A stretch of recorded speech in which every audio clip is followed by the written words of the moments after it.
వి gold trusted gold buyers తాకట్టులో ఉన్న బంగారాన్ని విడిపించి ఈ రోజు ఉన్న మార్కెట్ ధరకే కొనబడును. మరిన్ని వివరాలకు సంప్రదించండి 7710777720. మునుగోడు ప్రజలకు అవమానం జరిగినట్టే అవునా? నన్ను గెలిపించుకున్న ప్రజలకు నన్ను అవమానిస్తే వాళ్ళు అవమానించినట్టు కదా. మునుగోడు ప్రజలకు అన్యాయం చేసినా రాజగోపాల్ రెడ్డికి అన్యాయం చేసినట్టే. మీ అందరికి అన్యాయం చేసి ఇక్కడ అభివృద్ధికి నిధులు రాలేదంటే నేను శాసనసభ్యునిగా నేను సంతోషంగా ఉంటానా? అంటే మీకు అన్యాయం జరిగితే నాకు అన్యాయం జరిగినట్టు కాదా? అందుకనే ఎప్పుడంట నాకు అన్యాయం జరిగినా పర్వాలేదు, కానీ మునుగోడు ప్రజలకు అన్యాయం చేయొద్దని గతంలో చెప్పిన ప్రభుత్వానికి ఇప్పుడు కూడా చెప్తున్నా. సరే, నాకు మీరు మాట ఇచ్చినప్పుడు ఇద్దరు, కానీ అప్పటిదాకా మాత్రం మునుగోడు అభివృద్ధికి మాత్రం సహకరించండి, ఒక్క రూపాయి కూడా ఆపచ్చు అంటున్నా. ఇస్తామన్న మాట ఆలస్యమైంది, సమీకరణలు కుదరలేదని అంటుండ్రు.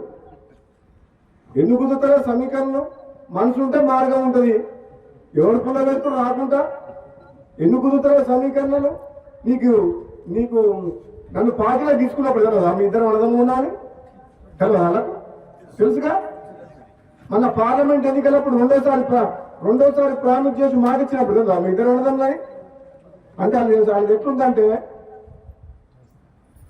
ఒడ్డు దాటినాక ఓడమల్లయా, ఒడ్డు దాటినా బోడమల్లయా అన్నట్టుంది.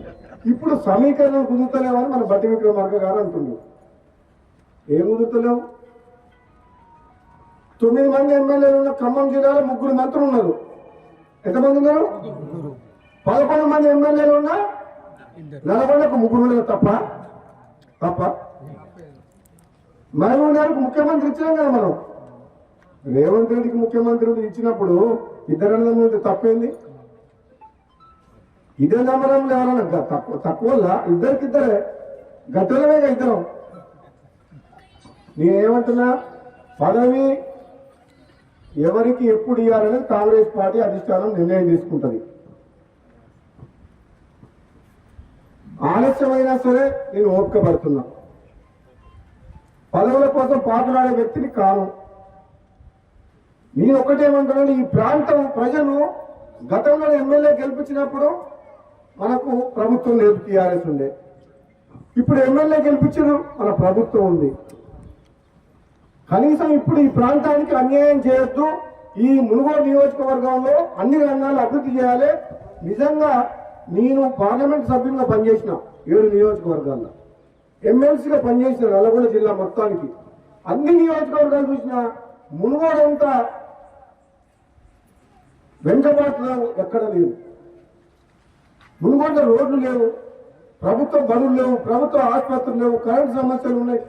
ఎన్ని రకాల మునుగోడులో మన సాగునీరు కాలువలు ఉన్నాయా? మరి మిర్యాలగూడ, హుజూర్ నగర్, కోదాడ, నాగార్జున సాగర్ ఎట్లున్నాయి కాలువల వాళ్ళకు? అంటే ఇక్కడ మనం డిండి లిఫ్ట్ ఇరిగేషన్ కోసం ఎన్నో ఏళ్ళ నుంచి కొట్లాడుతున్నాం. కమ్యూనిస్టులు కూడా పాదయాత్ర చేసి పోరాటం చేసిండ్రు. నేను మన ఎమ్మెల్యే అయిన తర్వాత అసెంబ్లీలో మాట్లాడి, ఉత్తమ్ కుమార్ రెడ్డి గారు మాట్లాడి డిండికి నీళ్ళు తీసుకురావని 1200 కోట్లతో ఏదుల రిజర్వాయర్ నుంచి 1200 కోట్లతో సొరంగ మార్గం టెండర్లు పిలిపించినాం. మన శివన్నగూడ రిజర్వాయర్ కంప్లీట్ అయితే ఈ మునుగోడు ప్రాంతం మొత్తం డిండి లిఫ్ట్ నుంచి 2 లక్షల ఎకరాలకు సాగునీరు వస్తుంది. తెలుగులో న్యూస్ కి ఫాస్టెస్ట్ యాప్ ఇప్పుడు టోటలీ న్యూ అవతార్లో జస్ట్ 5 సెకండ్స్ లో కంప్లీట్ న్యూస్. సోషల్ మీడియాలో ట్రెండ్స్ కి one stop solution. Live TV app, voice search option తో ఇప్పుడే డౌన్లోడ్ చేయండి లేదా అప్డేట్ అయిపోండి. యాప్ లింక్ డిస్క్రిప్షన్ లో ఉంది.